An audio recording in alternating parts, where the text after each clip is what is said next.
Las mesas administradas electrónicamente ya son una realidad, y es que el próximo 24 de mayo los cerca de 60.000 electores de Torrent podrán ejercer su derecho a voto a través de las 87 mesas administradas de manera electrónica que se instalarán en los 34 colegios electorales que se abrirán en la ciudad.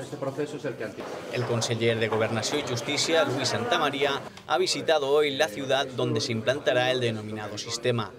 Y ha explicado que Torrent es el único municipio de la Comunitat Valenciana que dispondrá de este avanzado sistema tecnológico que facilitará las tareas que desempeñan los responsables de las mesas electorales durante las jornadas de votaciones. Y por tanto la administración electoral pues también tiene que ir evolucionando y tiene que ir adecuándose a los nuevos tiempos. Estas son unas experiencias piloto que son ya una constante.